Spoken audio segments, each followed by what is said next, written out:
Hai Human Eternity, kembali lagi bersama saya Great D Dharma. Dan di video kali ini kita akan membahas tentang konsep kehidupan, yaitu konsep ketakutan. Ya, jadi tanpa lama-lama lagi langsung saja kita mulai. Apa itu konsep ketakutan dan seperti apakah konsepnya? Mari kita lanjutkan. Jadi, apa sih ketakutan itu? Ketakutan itu sendiri berasal dari kata dasar takut, yang berarti perasaan atau emosi yang tidak menyenangkan.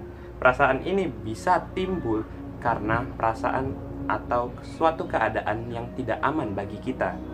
Jadi karena itulah ketakutan itu muncul. Rasa takut sendiri mempunyai peran yang sangat penting dalam kehidupan kita, yaitu sebagai mekanisme pertahanan diri atau survival mechanism. Nah, dan emosi ini tentunya emosi yang sangat kuat ya, karena ketakutan itu bisa berpengaruh pada berbagai bidang dalam kehidupan. Nah, dan sama seperti emosi lainnya, ketakutan itu juga bisa bersifat negatif dan positif, tergantung dari seberapa besar pengaruhnya terhadap kehidupan dan apakah efek yang ditimbulkan dari ketakutan itu. Rasa takut terhadap sesuatu inilah yang menimbulkan ketakutan pada diri kita sendiri. Dan emosi ini gak akan pernah bisa lepas dari kita kecil hingga kita besar atau kita dewasa. Bahkan hingga kita tua itu juga rasa takut ini tidak akan pernah hilang. Mau tahu seperti apa contohnya? Seperti contohnya, kalau waktu kita masih balita, kita akan takut jika kita ditinggal orang tua atau kita jauh dari orang tua. Lalu saat kita dalam masa persekolahan, entah itu SD, SMP, SMA, kita akan takut terhadap nilai kita. Kita akan takut terhadap kelulusan kita. Dan kita akan takut terhadap akankah kita naik kelas. Dan yang ketiga adalah saat masa perkuliahan. Saat masa perkuliahan kita akan takut terhadap apakah kita bisa masuk dunia kerja. Ketakutan ini menjadi suatu keraguan, bisa menjadi suatu kecemasan. Lalu akankah kita lulus dengan hasil yang bagus? Apakah deadline kita akan selesai dalam tepat waktu? Lalu pada masa pekerjaan, saat kita sudah mendapat kerja, kita akan takut terhadap pandangan orang lain, rekan sekantor terhadap kita. Apakah kita baik di mata mereka? Lalu akankah kita dipecat? Atau performa saya sudah bagus belum? Nah, itu juga salah satu ketakutan. Lalu ada lagi saat kita sudah menikah dan punya anak, kita akan takut terhadap masa depan anak kita. Akankah anak kita menjadi orang yang sukses? Akankah anak kita menjadi orang yang kurang baik atau sebagainya? Kita akan takut terhadap itu. Lalu kita akan takut juga terhadap lingkungan sosial dan pendidikan anak kita. Apakah kita menyekolahkan anak kita dan memberikan pendidikan anak kita dengan baik? Apakah lingkungan sosialnya, teman-teman bermainnya adalah teman-teman yang baik? Dan saat kita sudah tua, saat anak-anak kita sudah jauh dari kita, saat kita tinggal sendiri bersama pasangan kita akan merasa apakah anak saya bisa sukses waktu jauh dari saya? Apakah anak saya bisa bertahan hidup tanpa saya? Sebagai seorang orang tua, kita juga pastinya merasa takut akan hal tersebut. Walaupun saya belum kalah. Dan yang terakhir adalah saat menjelang kematian. Saat menjelang kematian, kita ada ketakutan tersendiri, yaitu apakah kita sudah pantas di mata Tuhan?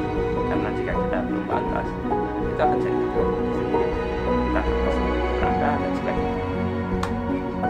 Nah, jadi seperti itulah beberapa contoh rasa takut. Lalu ada juga dua contoh ketakutan yang lain, yaitu trauma dan fobia. Apa itu trauma? Apa itu fobia? Nah, jadi fobia adalah rasa takut berlebihan terhadap sesuatu. Dan biasanya sesuatu itu yang tidak terlalu berbahaya. Biasanya seperti terlalu takut pada laba-laba, lalu terlalu takut terhadap kegelapan. Nah, ini juga beberapa salah satunya fobianya. Saya lupa nama ilmiahnya fobianya itu apa. Ya, tapi seperti itulah. Lalu ada juga yang namanya trauma. Nah, trauma ini lebih ke kerusakan jiwa. Nah, kerusakan jiwa ini terjadi karena peristiwa yang buruk atau traumatis yang pernah kita alami di kehidupan.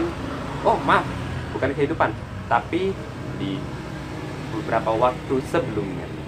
Nah, jadi seperti beberapa orang trauma terhadap pembulian karena dulu mereka pernah dibully. dan sebagainya. Nah, jadi itu tadi itu beberapa macam ketakutan yang ada. Dan rasa takut ini merupakan emosi atau perasaan yang normal. Dan rasa takut ini juga tidak bersifat selamanya. Tapi perlu diingat bahwa rasa takut ini akan selalu berubah setiap masanya. Kenapa? Karena kita juga berubah, kita tumbuh dan berkembang. Oleh karena itu, pikiran kita berkembang juga dan rasa takut itu juga akan berkembang. Hidup itu selalu adil. Nah, jadi itulah beberapa definisi dari ketakutan dan takutnya. Lalu, bagaimana sih cara mengatasi ketakutan tersebut? Cara mengatasi ketakutan tersebut itu gampang. Yang pertama adalah selalu berusaha memperbaiki diri kita sendiri dan terus berusaha keras dalam setiap detik dalam kehidupan. Karena jika kita selalu berusaha keras, kita selalu berusaha semaksimal mungkin, kita akan merasa jauh lebih pede. Kita akan merasa kalau kita sudah berusaha semampunya dan kita tinggal memasrahkan semuanya pada Tuhan. Lalu yang kedua adalah jalani aja.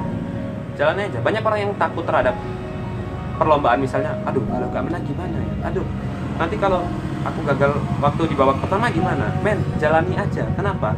Karena pikiran kita itu tidak bisa membedakan antara kejadian yang sebenarnya terjadi pada kita dan hal-hal yang kita bayangkan akan terjadi.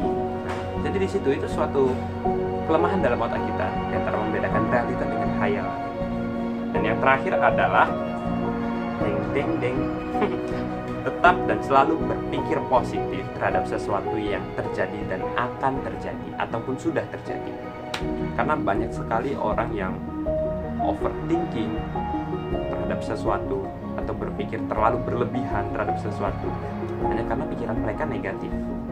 Misalnya kita terlalu overthinking terhadap pandangan orang lain ke kita karena kita telah melakukan kesalahan. Nah, kita nanti akhirnya jadi overthinking dan bisa menyebabkan stres dan lain-lain. Nah, jadi apapun yang terjadi atau apapun yang telah terjadi itu, stay positif, men. Tetap berpikir positif. Selalu melihat yang positif dan semaksimal mungkin untuk meminimalisir pikiran-pikiran negatif yang kita pikirkan tersebut. Jadi sekian dari saya.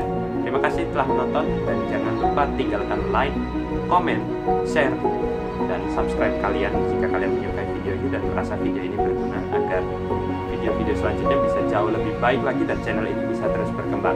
Jadi, see you and sayonara.